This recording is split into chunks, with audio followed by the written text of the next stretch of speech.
Good morning, friends. This is Laura with Potpourri of Life. I hope that you're having a great day. Today is a little bit of an overcast day, but the other thing is we're getting close to the lilacs starting to go by. So what I am doing today is I am starting to hang them to dry.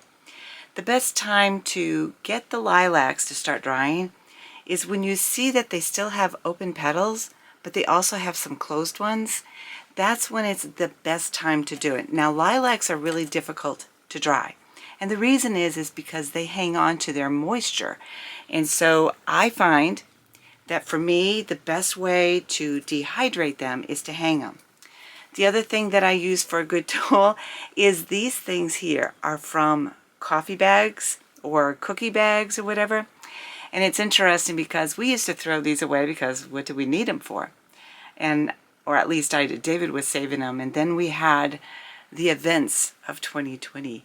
And so when I started making the masks and stuff, I would use this as the nose bend, and it kept masks on really well. But I didn't throw them away because they were useful. And then I ended up having to order some. But these are from some coffee that David continues to save these for me. So what I do is I've already got a string all the way across. That's how I'm going to hang it. I've got eye hooks on the end, and then I got another hook here in the center, because if I didn't have it in the center, it was starting to droop just on one hanging. So this helps me to hold it. And let me see, I think I have some, sometimes I save the leaves and sometimes I don't. Here is some white lilacs from last year, and they still look great. And I use lilacs in tea, and I also use it in baking, and I also use them in crafts. One of the things I'm hoping to do is to incorporate them into some pretty candles to give away as gifts or to use myself. So all I do is I put it through where it can hang up on its own, and then I bend it, and when I go to put it on the string, whatever type string you use, I fold it over, and I fold it over on this side, if you can see that, and then it will hold on to, let's see, let's get that up there, and then it'll hold on to itself without pulling on the flowers. Now, we have a variety of lilacs in our yard, and here are some beautiful white ones. And let's see, I have some more, and I also have the ones that most people have, the lighter color. Now, do I save all the green leaves? No, not necessarily. I might incorporate them in, but not always. So I have some purple ones here. There's a couple. I'll do 2 or 3 within a bunch. Sorry, my hand was in the way. Another thing to make sure you have is a good pair of pruners so that you can make it fit really nice and when you're out there cutting. So let's see what I can do here. This one doesn't have like a leaf holder there. Let me put that around there. That one's going to be tough. You kind of have to get it so that it hangs on like a point where the flowers can hang on together. And sometimes when we cut them, it's not like that. So here is the lighter purple. This room that I'm in right now is my herbal room. I'm sure you could have guessed that. This is our herbal room, but it is also our office room. So this is where both David and I have our computers.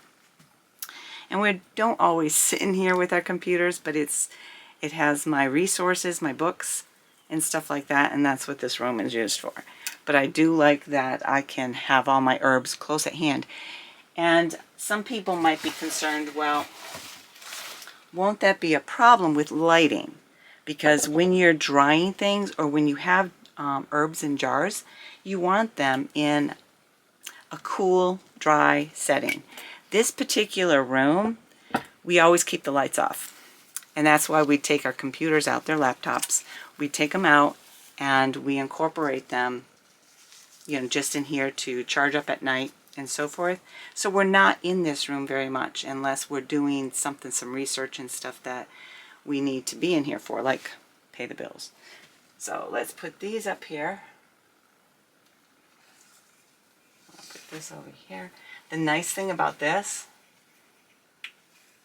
is it's going to smell beautiful in it. The hard thing will be is I won't be able to see the jars behind here, so I'm going to space them out so that I can take a jar out and move behind it. So that'll make my job easier when I come in here to get what I need. And I have some more shelves on the other side over there that I use for my teas and my tinctures and my blends, whereas these are just basically my basic herbs.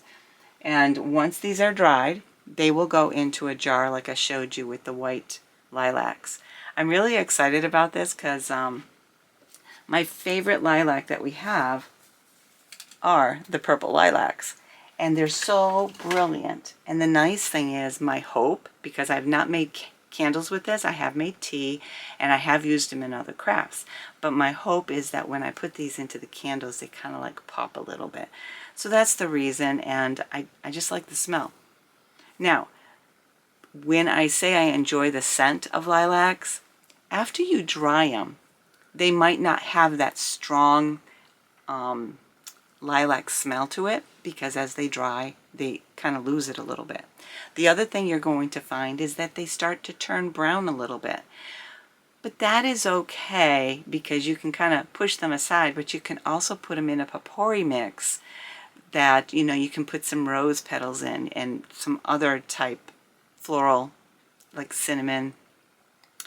But I would do lilac and roses, those are very pretty, and then add in maybe some, like I said, cinnamon, maybe some orange peel or something like that to just get it a little bit off. But once it's put away, you have it so that if you need to refresh your potpourri mix, if you're one who enjoys it, it works great.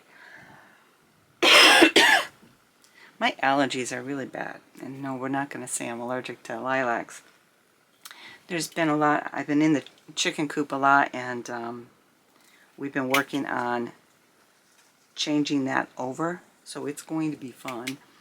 But we have to, with the chickens, it's very, they're dust and stuff, so I look forward to getting them relocated, giving them more space, and sorry about that, the sore throat and stuff. The nice thing about lilacs, though, is, well, for us, we have 15 or more shrubs out there.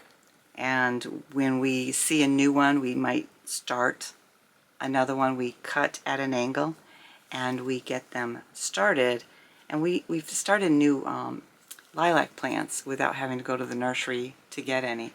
And we kind of like it because we have lilacs all around our yard. And one side of our yard where our neighbor has like a maple tree that hangs over, the lilacs don't do well there because they love the sun. So that's something to keep in mind if you like lilacs. Why we have a variety of lilacs is because each one blossoms at different times. Usually these purple ones that everybody is familiar with, these generally flower first. And then the white ones start to flower, and then these brilliant purple ones. So it kind of like poof. But they're all kind of coming in at the same time. I don't know if that has to do with the weather that we've had. It doesn't matter. I'm out here trying to get these done. How long do they need to hang? 2 to 3 weeks. Now, like I said, some of them are going to turn brown, and that's not going to make it bad for baking. It's not going to make it bad for candle making or anything, because the flowers will still be there. Another way to preserve lilacs or any other flowers is to put it in a flower press. I've done it, but it's not my favorite way. Hanging is one of my favorite ways. Some of my herbs, I actually use the dehydrator, or I'll put them in the oven on the lowest setting with the door open. And sometimes I just put them in a dehydrator, a bag hanging dehydrator. That's the way I do it. The reason I'm doing this is the recommended, is to hold them upside down. And so I'm going to go with the recommended method because it's always worked for me. So, I mean, I think it adds a little bit of a fun, nice aroma type environment in here. And I know that when my husband comes in to do his dad's estate bills later, he's not going to be so upset because lilacs are one of his favorite. Now, he likes morning glories. He likes, we grow flowers that he enjoys, because it's like we both enjoy many of the same ones, but I like growing the ones that are some of his favorite, and I think it's because of what he remembers as a kid. His parents used to have loads of flowers that were perennials, and you'd go there and you could smell the lilacs, or you'd see the morning glories growing, and then a variety of others that they would have. And they always put new bulbs in every year, so she would have tulips and a few other things, and we just enjoy the flowers. Was I big on flowers when I was younger? I used to like picking them, but I didn't know how to grow them because my mother wasn't into it, and my granny was out in Missouri, so it's from Massachusetts to Missouri. That wasn't going to work too well. And then my other grandma, who lived in the Massachusetts as well, she was an hour away from us. I didn't see her doing that kind of stuff. She might have had potted flowers and stuff, but this I started getting interested in because of David's interest. When we first bought the house, one of the things his parents did was they got us some lilac bushes, and they got us some honeysuckle and bridal veil.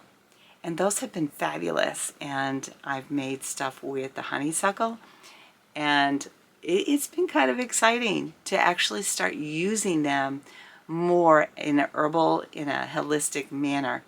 And you know, one of the nice things about aromatherapy, and that's what lilacs can be, if that's all you use them for and you put them in a vase to enjoy in your kitchen, excuse me, that is very therapeutic emotionally. And with the way the world has been, I think that we need to look outside and do things naturally, in terms of cut a few lilac twigs off. Don't cut the whole branch off unless you're trimming the tree back, which we are doing. I was out there, I had David do a big clump from the white ones because they're so high. In order for the lilacs to do more blossoms on a lower level, is you gotta cut them. I'm trying to get them cut down to about 7 or 8 feet, and ours are way up there. They're trying to reach heaven, but so we're cutting them back, and in that process, I am saving the flowers. So I hope that was helpful. I don't know how many people dry flowers or herbs and stuff, but lilacs is one that is very difficult to do. You might have luck the first time and you might not the second time. It really depends on when you cut them. Remember, you want the flowers where they're blossoming, but there is still some that are, oops, this one doesn't, but still, you want them. Let me show you on where there's still a little baby on them. That these purple ones were way up high, so I just cut them. So where there's some that are just now starting to come through. So that's how you do it, and I hope that you enjoyed this, and I hope that you have a fabulous day. May God bless you.